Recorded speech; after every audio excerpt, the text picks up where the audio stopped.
Welcome to Not Silent Podcast, where we amplify the voices of women who refuse to be silent. Today is not an easy one.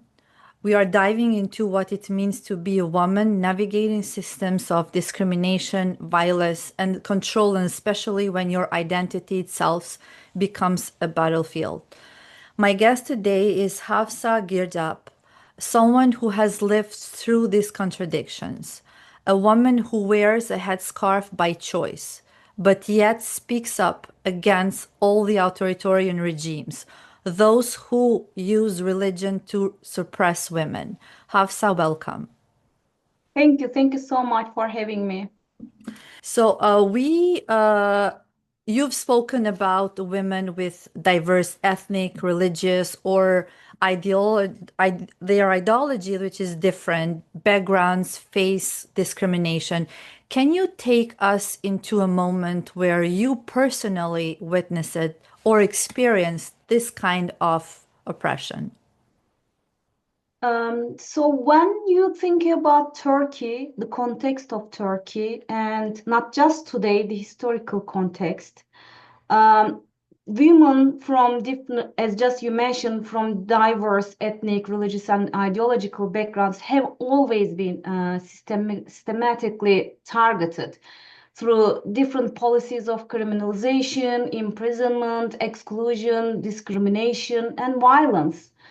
uh, Kurdish women, Alevi women, Armenian women, secular women, religious women, and there has always been this, Sunni Turkish Muslim identity, which is the established, so-called established, identity that state has always used to control the identities of all people in Turkey. But in this particular moment, we can mention, maybe we should mention five interlocking themes.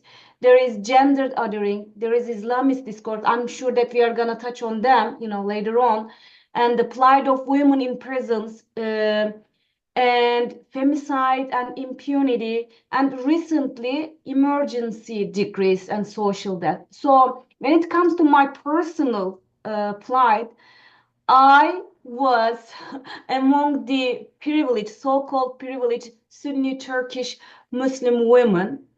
And since 2002, that, this was the date that AKP, the Justice and Development Party, came to power. Until maybe 2013, 2014, I was among these privileged Muslim Sunni women, but somehow everything just got turned upside down, and AKP started to target, track, oppress. Uh, the identity components have changed. It got broader in terms of scope. Even their own, students, established students, have been included into the, targeted women, targeted people. And I was working for a private school, which was allegedly affiliated with the Gül and Hizmet movement.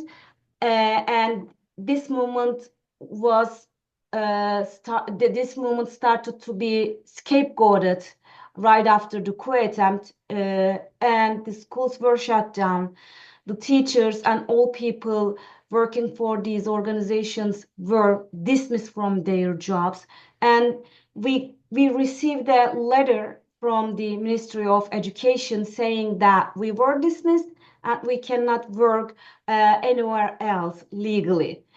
So hundreds of thousands of people just found themselves as, unemployed, and also don't, not having the opportunity to work anywhere else. I am still among them.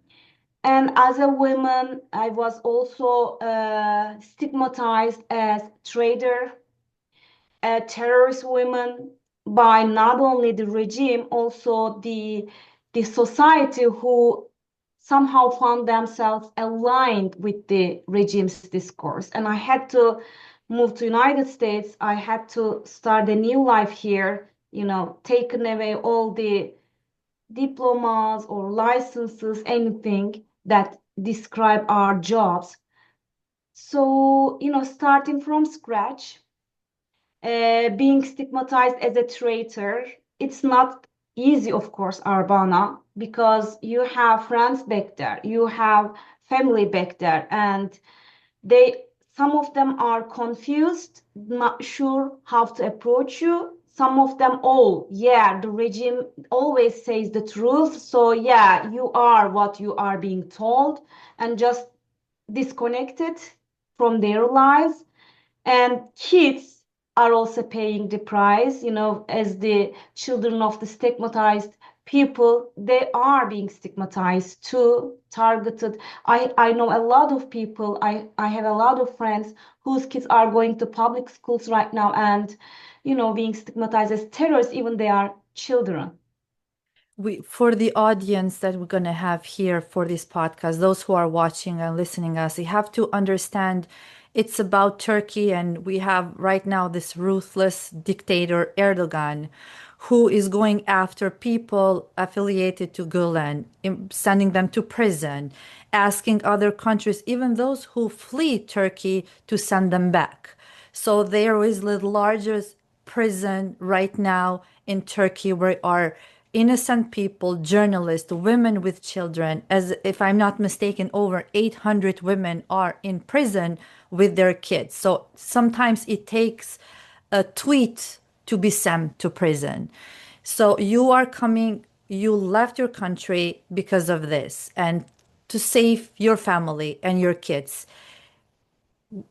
Can we talk a little bit about living in that society where the leader uses religion not to be questioned? Erdogan came up often into his public speaking holding Quran, which means he wants to portray himself as a man of God, as a person who cares about Muslim. But in meantime, he is ruthless. And all the numbers show what he is doing, first of all, to his own people and then to Kurdish and other communities. So killing innocent people and keeping in mind that Turkey is a NATO member. Yeah. So can we talk a little bit about the Islamist ideology specifically targeting women in context, just not in Turkey, because we see what is happening in Iran and in Afghanistan. Can we focus on, I want your opinion, or how does Islamist ideology specifically targeting women roles and women freedom? So we have to consider discourses and practices, policies in that matter. And as I mentioned earlier, in Turkey, since the foundation of Turkish Republic, uh, since we are specifically talking about women, the gendered aspect, I'm gonna say always women in this, podcast.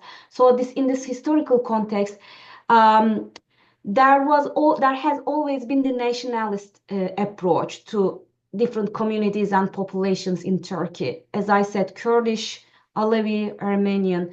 And since the coup attempt under the Erdogan regime, um, the scope has got broadened, including religious discourse too, Islamist discourse too. So I should maybe say ethno-religious Islamist discourse, because some Kurdish people are not Turkish. Alevi people are not Muslim in the eyes of the, the Islamist and nationalist regime. So they are always being, outliers. They are always being, outside of the citizenship, established citizenship of Turkish regime. And they have always been targeted to be silenced, always, being excluded. I know that their names, I have made a lot of research on this in my academic role too. So listen to, hundreds of women and their stories. An Armenian woman, for example, mocked for her last name and erased from the government employment because of her Armenian name. And the Kurdish women even they are Muslims, they are not Turkish women, so they are not fitting into Yeah. the, framed womanhood. And Alevi women, even if they are called Turkish citizens, they are not proper Muslims. So again, not fitting into the frame. And then Hizmet affiliated, Gulen movement affiliated women are included in the equation. And even if they are Sunni Turkish Muslim women, they are being targeted too. So you can see how Islamist discourse, are Yes. coming into the, Navigates. yeah, yeah. And I know a lot of women right after the coup attempt, they just found silence as a safe space because they needed to protect their children themselves, to be targeted, to be arrested, even if they have done nothing, as a criminal activity, even not a parking ticket, in Turkey, but they have been targeted as criminals, being behind or being the masterminds of the coup, even if they don't have any guns, even if we don't have any idea what's going on. So there has been this religious Islamist discourse over women's bodies, abortions or having 3 children. The regime has been saying that, okay, you have to have 3 children. They just dictate how many children women has to have because this is the ideal way for a ideal womanhood, or not to love in the public because it's not a proper Muslim women behavior, or abortion, it's not a proper Muslim women attitude to to daily practices. And these are always being dictated by the regime representatives as an Islamist discourse. And it's tragically and ironically, these kind of discourses are welcomed, embraced by the society, because, as just you mentioned, the leaders are holding Quran in their hands publicly, or they are praying in public to show that actually this is the ideal way of Muslim leadership. And also not just Turkey, the neighboring countries in the Middle East, Muslim majority countries, they are praising Erdogan to be the Muslim leader of the region because of that kind of behavior. It's See? that's why I would like, because you are in United States and you are raising your voice for women across the world beyond Turkey, and you have an example and you know because you've lived through and you know what is happening. So you are a wise, accomplished woman, and no one denies or can question your decision to wear headscarf. But what is your view of countries and regime, as you've mentioned, like the one in Iran or Afghanistan, so who they are unit patrolling on the streets to make sure every woman includes headscarf or being beaten up, sent to jail. We are witnessing what is happening in Iran, what is happening in Afghanistan. So in name of religion, women are those who are paying the price, who are being suppressed, who are living the hell. Can you explain me and your thoughts and your more of the, when it comes to religion, how they are in all these countries having like the same way of suppressing women? So I penned a op-ed for a research institute, and it was touching on the Islamist or Islamophobic discourse over women's bodies. So let's take Iran and France. Iran is a country where hijab is enforced, okay? And remember, Mahsa Amini, who was Yeah. tortured and killed under police custody because of not wearing proper hijab, okay? Who defines proper hijab? The police, or, the morality police? This is so tragically, ironic.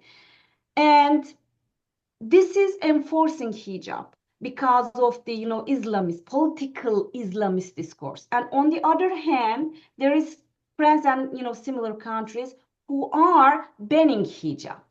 Again, interfering with the individual's choices. And this is the same approach, to women over their bodies, over their choices of, bodies. Hijab is actually is I don't know how to say, but remember the Me Too movement, my body, my choice. Okay, Yes. this is a part of it, and I always urge the feminist movements, transnational movements, include hijab choice as a my body, my choice approach, because I cannot be enforced or I cannot be banned over my choice of hijab, and it's the same about abortion. Is nobody can ban it, nobody can push it. Having children, nobody it's my choice, it's the woman's choice. And when it comes to Turkey, Arbana, there is a very important nuance here to mention. Until 2013, hijab was not, allowed to wear in public places. If you were a public servant, you couldn't wear hijab while you were working. I couldn't. I was taking my hijab off when I was working in the school, even it's a private school, you couldn't. And when AKP lifted the ban of hijab in 2013, everybody was happy. But unfortunately, it brought more complications than a progressive freeing moment, because then the conservative women identity was pushed by the AKP regime's Islamist discourse. And I don't know if you could follow. Yesterday I saw the news. There is a journalist, sorry, Berin Sönmez, a feminist woman. She decided to take her hijab off Yes. because of Turkey's approach to hijab issue, and being scared of Turkey turning into Iranian, enforcing policy. So hijab actually is in the middle of the Islamist and also other authoritarian regimes to enforce, to push over women's bodies, not leaving it into the individual's Yeah. choice. Does it So make sense? yeah, that's why it's to explain between being a Muslim woman and being a woman under Islamist political structure. Yes. If we had the movement in Iran, the protests against, so now we see when Taliban came in 2021 in Yeah. Afghanistan, who are those who are suffering the most? Is this cultural? Does religion says that you have to repress women? In United States, no one can tell you to remove your headscarf. You go to school, you can teach, you can do all that. But in meantime, you have in Middle East women, if you go out without burqa, you're going to be beaten up. You're going to be sent to jail. Does religion says this? Arbana simply, no, it's not Islam, who says, no, you cannot work, no, you cannot, improve yourself. No, it's a patriarchal hegemony. And it's the patriarchal interpretation of the religion. And it's not only Islam. It's happening in all religions, because I am attending a lot of interreligious, interfaith organizations, events, and I see that if any norm, social norm, is being interpreted through a patriarchal perspective, women are being threatened, because the patriarchal idea wants women to be silenced, to be in domestic lives, to be just submitting what the male domination wants them to do. Okay, so when it comes to Muslim majority countries, the Quran, the Hadith have been interpreted through the patriarchal scholarship. Please look, I am working on now the tafsir fiqh, which are the interpretations of Islamic norms coming through the centuries. Okay, and you cannot see. I don't want to say any, but you cannot see many women scholars in this area, in this discipline, because they have been excluded from education, as in Afghanistan. Okay, when women are having the opportunity to be in different workplaces, not only theological places. It means that they are empowered, and it means that they are threatening the patriarchal, domination and hegemony. And in Christianity, in Judaism, it's the same. You know what? Funnily enough, I was taking a course while I was doing my PhD, and it was gender, race, and citizenship. And an American professor, a male professor, was giving the course. And what he told me? You cannot be a feminist, Hafsa, because you're not free enough with your hijab as a Muslim woman. And I was shocked because it was a gender, race professor, educated in the Western universities. And I was shocked, and I said, you know why I'm wearing this hijab? I asked him, yes, because Allah, who is patriarchal, who is, the Quran said to you. No, I just want it. Not my husband, not my father. I just want it. It's a Your part of choice. me. It's my own choice. And that actually enlightened me once again. It's not only, it's everywhere. We have to teach, educate people. We have to admit, as you said, all religion try to control women. Absolutely. They don't see us equal with men. No. We have the younger generation right now in Iran and in Afghanistan, they cannot protest. The younger generation coming out saying that I have the right to choose not to wear, and they are being beaten up. But I Sorry for haven't. interrupting, Arbana. If the context is very important. As just you said, Afghanistan, Taliban is the main cause, the only cause for women to be suppressed. Okay, I know a lot of girls, women here in the United States, in Canada, in some other countries other than in Albania. Okay, I met a lot of women from Afghanistan, and they are having a great education. They are doing a lot of great, occupations. So you could see that and they're wearing hijab too. Some of them not. So it's not about the religious, identity of them. No. It's the authoritarian, patriarchal regime That there. tries to. That's why I'm trying, because yeah, my friend is the first. I'm gonna have her also in podcast. The first female pilot from Afghanistan, and she went through hell to become pilot in Afghanistan from even her own family, not close family, because she's a Muslim and she cannot become a. So this, but now we have the younger generation. We have voices like you, which should spread the word outside and for everyone to listen what is happening, what is it about, and to admit that Erdogan in this case is using religion, that Talibans are using religion to suppress women, to Yes, shut down, not let them to go to school. We don't have the right to ask girls to remove the headscarves or you are not going to go. You know what I mean? But yes, in Western we have freedom to wear headscarves, despite all the problems that we are seeing recently in Europe and in United States. What I'm trying to say is, and I'm very honored to have you today in this podcast, because I thank you. know how much you have done and how much you are doing, not just for Turkey to raise voices, but as you mentioned, Kurdish women, other women who are going through hell. So can you tell us a little bit about how do you see Western focus when it comes to women being under this repression?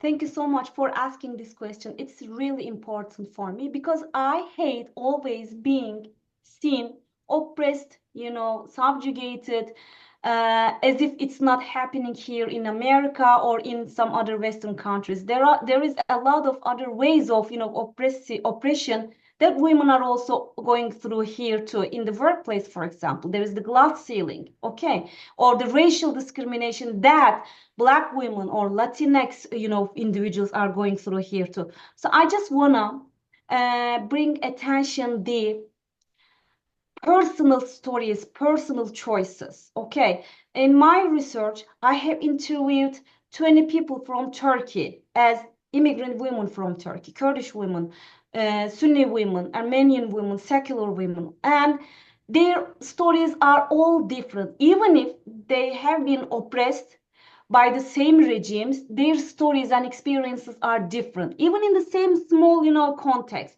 So I want to say that don't stereotype people. For example, we are being as Middle Eastern, okay, Arab. The stereotyping is a very dangerous tool to help the authoritarian or oppressive regimes. Try to understand people's own individuals' experiences, narratives. And it's just possible to have dialogues with different people within different communities. I Not only the local people here who were born here, I don't want to say native, but native people here, but also immigrants or underrepresented people. Just come together with other people from different backgrounds and tell your story. Listen to others' stories in any platform possible, in conferences, in social activities, everywhere possible. Okay, so it's gonna create opportunity to know others better from their own perspectives, not just through the media or not just through the politicians' discourses. Because not every Muslim person is, a terrorist like ISIS, or not every, Jewish person is not the, Israeli states, attacking, Jewish people. There are a lot of, peaceful Jewish people who wants, equality and democracy and humanity in the region. And also, not all Christian people are just white supremacists. So it's only possible to come together in safe spaces in every platform to listen, to tell your story, to write, to watch. So that's why we have to speak up, not to be, silent, right? when when you speak, when they speak, it's different. You convince because you are a Muslim and you are Yeah, speaking up yeah, the reality. yeah. You tell that you will never force your daughter to put headscarf, right? No, they're No, not wearing hijabs. exactly. I of course, explain what I believe, what the sources are saying, but I cannot force them. You will not force them. As I No, know you, I know your personality, but they are all over the news, the media sharing that as soon as the girl gets the period, she has to put the headscarf. There are different cultures that what we have to stand for is the freedom. Is the freedom for everybody to choose, not to force anything. That's the irony of all the leaders who are using religion to have masses behind them and to become popular. yeah. Erdogan wants to become a leader of all the Muslim world. I don't think he cares about Palestinians. I don't think he cares because he's No, killing he doesn't. innocent Because he Kurdish. does business with Israeli, state. How come Is he cares? he kills Kurdish innocent people. He Yeah. sent how many Turkish women are in jail with kids, with children? Because people here don't know. Over 800 innocent With women. hijabs mostly. If it's a, Yes. criteria. Yeah. So Yeah, where unfortunately. is how do you see the especially the domestic violence?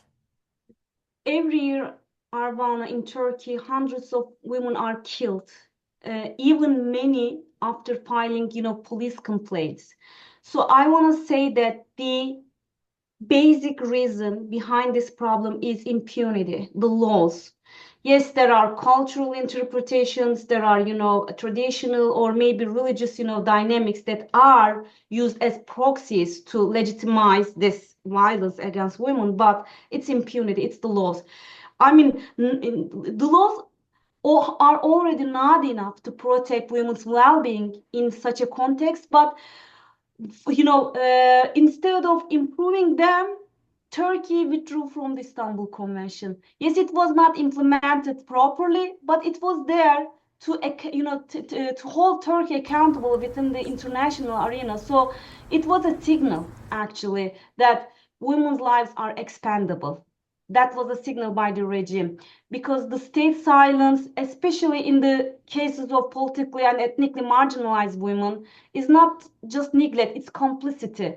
And there is this systematic impunity for gender-based violence, including femicide, state surveillance, domestic abuse, and this patriarchal state structures, including this authoritarian, governance, the lack of laws, and the collapse of rule of law in Turkey right now, the corrupt judiciary system, these all, work in tandem to protect perpetrators, not the women themselves, and they legitimize, survivors. This lack of legal accountability, the dismantling of protections like the Istanbul Convention, or the, not implementing this 6274 law, this, law code, and silencing feminist movements, shutting down feminist or women organizations. They all point to a broader normalization of gender-based violence under the current regime. So the basic reason is laws and, impunity and lack of accountability in Turkey. Because if the laws are implemented properly, then you could fight against cultural, traditional, interpretations. But how? Otherwise, it's not possible. So I want to say that femicide is not an anomaly in Turkey. It's the predictable result of a state that politicized womanhood while eroding protections of women's lives. Yeah, but how can we expect for this to be solved when you have a leader who has everything under control? National community are is very important here, and the women in diaspora here, we are actually carrying a great responsibility, Arbana. I feel that responsibility because, as just you mentioned earlier, even a tweet takes, you to prison. So feminist organizations are being shut down. Protests on streets for women's rights, these protesters are being arrested or taken into custody. Still they go on, still they continue. So while they are doing that, under these circumstances, we are having, a great responsibility here to take these situations into the relevant entities, women rights entities, United Nations, committees, commissions, Human Rights Council under the United Nations. So these are very important for us to take action. Yeah, so what role do media, religious Mm. authorities, or politicians play in normalizing this epidemic of violence? Because it's common in also other countries. Yeah, you're right. So academics have responsibilities, journalists have responsibilities, religious elites have responsibilities, politicians outside Turkey have responsibilities. They have their own platforms to voice up. Okay, academics like me, for example, in my research, I always touch on this issue, the Islamist understanding.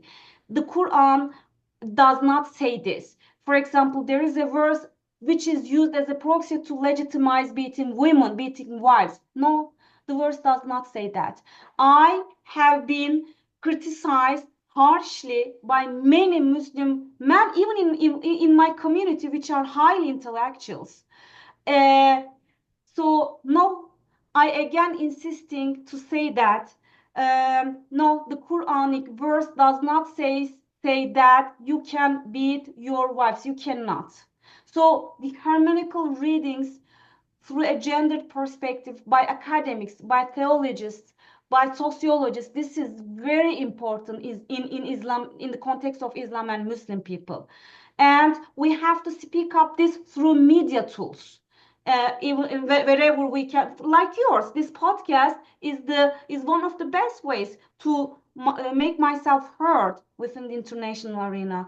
And I call on all the organizations, movements, platforms, initiatives to create opportunities for those people, for those people to speak up and to voice up in these matters. Okay, so who has an Malala's words are very actually simply putting this idea: one pen can change the world.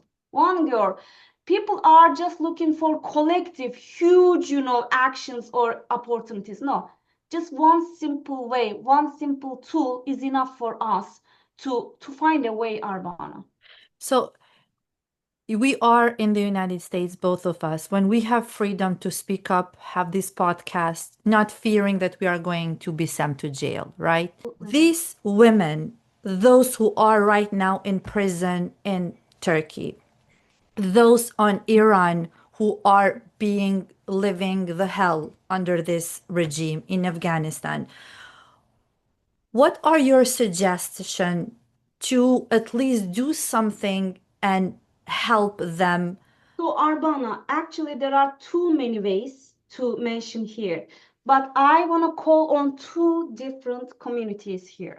First, the international community, UN entities, for example. Okay, they have to report because I know that UN Women's or the special rapporteur on violence against women, she's aware, or Human Rights Council, a lot of even special rapporteurs and representatives are aware. But how are they aware? Because we are, doing a lot of inputs into their work. So as just you mentioned, me, you, many other people who are aware, who are on the, on this grassroots or academics or in these fields, we have to work on reports, we have to work on testimonies to make inputs into the works of these people, to make it more personal, not just statistics, so that they can take action urging Turkey in the diplomatic way. Politicians, visiting the representatives in our own locals, in America, in Germany, letting them know what's going on through the personal stories, so that when they sit on a table to make agreements, to make, I don't know, maybe projects together with Turkey, they should bring this situation into table as a, condition. Okay, let's do it, this trade, for example, agreement or this military agreement. But we want you to consider all these human rights violations once again in prisons or in other, in other environments. And we want you to take action before we do this agreement. Okay, that kind of, enforcements. And also there is the bottom up thing. If we want to let all the world know what's going on and take action, we have to be aware first ourselves who go through this. So in our communities, in diaspora or in Turkey or in Afghanistan, wherever we are talking about, the people, uh, both who are going through the hell or who are privileged but seeing the ongoing situation, they have to be speaking up and, being aware what's going on. If I'm being stigmatized as a traitor, the other members in the society should just once stop and think, I know that woman and she has never done something wrong, so I cannot accept regime's discourse against these people. But many people are fine with the regime's discourse. This should change first. Yeah. So that's why I'm saying that we have to educate ourselves. It's not just Western world, democratic approach, but also our understanding. So I call on people to educate themselves, to find the ways to learn about the ongoing situations there, the roots, to listen to other people's, experiences. Arbana, there there are, underage girls right now trialed in Turkish courts just being the children of targeted dissidents, and they are being interrogated in very undemocratic, inhumane conditions. Ongoing trials, minors case, 41 people were arrested. 13 of them, 15 of them are underage minor girls. And you know what the judge asks? Not if you have, guns or something like that. If you are being tried through terrorist, claims, but the questions were, why did you go to bowling together? Why did you read Quran together? Why did you pray together? So this shows actually very explicitly the political aspect of targeting people. So people should be vigilant, not just, listen to regime's discourse. Oh yeah, if the regime says this, then it's true. No, just question, just be critical to understand what's going on in your own, homeland. Yeah, I think that we need more like this, like an honest and conversation, not generalizing what is happening, to speak up and to admit what is wrong and what is right. And definitely, as you said, when you come together and when you get to know the other culture, the other, you try to understand. You try to understand more. So we live in New York in a lot of diversity, but some parts of United States there is not much of diversity, and Yes. very it's very hard uh, to understand the reality, especially in the context of women's choices, as we said. When I have in front of me today a woman who will speak up for a girl who doesn't want to wear hijab and understand that and doesn't judge, but also has the 100% right to wear hijab herself. Yeah. So I really want to thank you so much for opening, telling this is not an easy topic. We are always going to have reaction. And especially when you touch upon religion, as we said, leaders, ruthless leaders, are using religion to suppress women and children. And wars are happening based on religion. Yeah. So that's why I really thank you. And this is the purpose of this podcast, to have the voices of courageous women, because in this Mm. world today, no matter where we live, it's not easy to be a woman. Yeah. I want to finish with a sentence, Arbana, that I always tell my students in the university. While we are talking about reproductive rights, they ask me what I think about abortion as a Muslim hijabi woman. And I say that I wouldn't do it as a Muslim woman individually. But if I am, holding a position in a decision-making situation like an administrative member, I cannot talk about my individual choice because it's kind of, enforcing it. So that's why it's important. Having an individual opinion, faith, choice is different than enforcing it. That's the idea. Thank you so much, Hafsa. Thank Thanks you. a lot.